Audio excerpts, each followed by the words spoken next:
অটল তাদের সহ আমরা এখন আপনাদের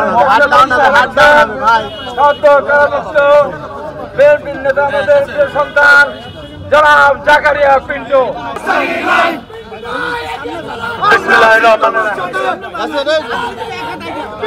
আজকের এই মুক্তি উপলক্ষে পাবনা জেলা সহ ঈশ্বরদী থানা এবং পাবনা জেলার অন্তর্গত বিভিন্ন থানা এবং আমার পার্শ্ববর্তী নাটোর জেলার অনেক নেতৃবৃন্দ এখানে এসেছেন। আমি ব্যক্তিগতভাবে এবং ঈশ্বরদী উপজেলা পৌর বিএনপির পক্ষ থেকে আপনাদেরকে কৃতজ্ঞতা এবং ধন্যবাদ জানাচ্ছি। সর্বোপরি আজকে আমরা যারা কারাগার থেকে মুক্ত হলাম, আজ এই ফ্যাসিস্ট হাসিনা এই মাফিয়া যদি পতন না হতো হয়তোবা আমরা কারামুক্ত হতাম না।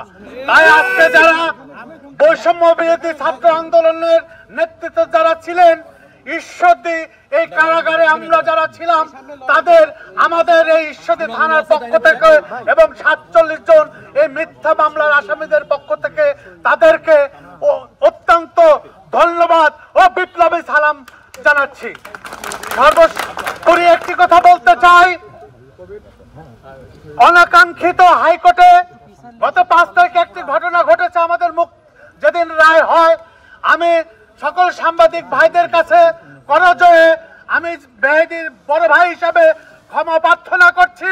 যদি ভুল ত্রুটি হয়ে থাকে আপনারা ক্ষমা করে দিবেন। আশা করি এখানে কোনো একটি ভুলের কারণে কিছু একটা ঘটেছে, এখানে কোনো উদ্দেশ্য নেই ঘটনা ঘটেছে। তারপরেও আমি ব্যক্তিগতভাবে আমি অতি সত্বর আমার সেই সাংবাদিক ভাইয়ের সঙ্গে যা সাক্ষাৎ করব তার সুস্থতা কামনা করছি এবং আমি অবশ্যই আমার নেতৃবৃন্দ সঙ্গ গিয়ে আমি তাদের সঙ্গে সাক্ষাৎ করব। এবং যারা এই যে আজকে এখানে আসছেন আপনাদের বিনয়ের সঙ্গে অনুরোধ করছি শৃঙ্খলাবদ্ধভাবে আপনারা গাছপাড়া গিয়ে অপেক্ষা করুন। আমরা এখান থেকে গাছপাড়া আপনাদের সঙ্গে সামিল হব এবং একসঙ্গে আমরা ঈশ্বরদী যাব, ওখানে আমাদের এই র্যালির সমাপ্তি ঘোষণা করা হবে।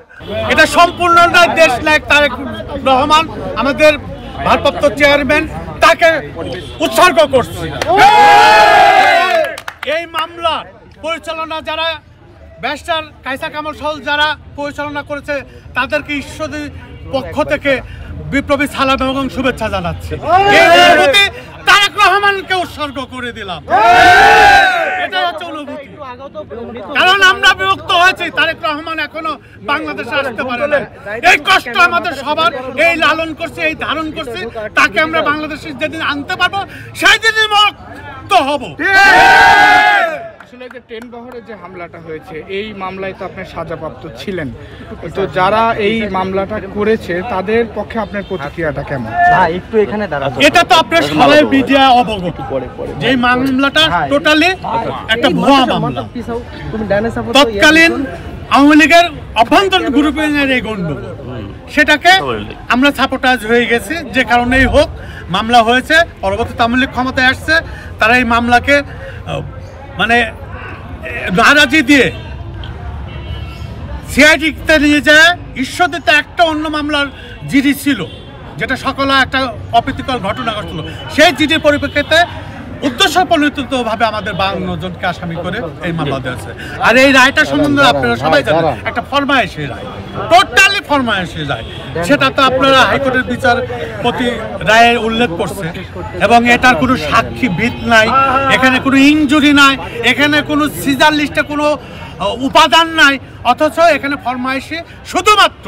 কারণ আপনি একটা জিনিস জানেন, পাবনা জেলায় ঈশ্বরদী থানাটা বিএনপির একটা সাংগঠনিক ভিত এবং ঘাঁটি, যে কারণে ঈশ্বরদীর বিগত যত এই স্বৈরাচার বিরুদ্ধে আন্দোলন হয়েছে আপনারা দেখতে পাইছেন যে ঈশ্বরদীতে সারা দেশের ন্যায় ঈশ্বরদীর ব্যাপক আন্দোলন হয়েছে এবং এই নেতা কর্মীদেরকে উদ্দেশ্য প্রণোদিতভাবে এই সাজা দেওয়া হয়েছে যেন আগামী দিনে পাবনা জেলায় এই মাফিয়া সরকারের বিরুদ্ধে কেউ আন্দোলন খাড়া করতে না পারে। সেই প্রচেষ্টারই ফল ছিল এই আমাদের বিরুদ্ধে। আর এবং আপনাদের মিডিয়াদেরকে ধন্যবাদ জানাই, আপনাদের আগামী দিনে আমাদের সহযোগিতা করবেন এই প্রত্যাশা রাখি। আসলে এই এবং হাইকোর্টে সঠিক সত্য সংবাদ পরিবেশন করবেন। বিগত রেজিম যে মাফিয়ারা কায়েম করেছিল মিডিয়ার প্রতি, সেটা যেন আপনাদের প্রতি আর না হয়। আপনারা সঠিকভাবে আপনাদের চোখ এই মিডিয়া, আপনাদের কাছে আমরা সহযোগিতা চাই।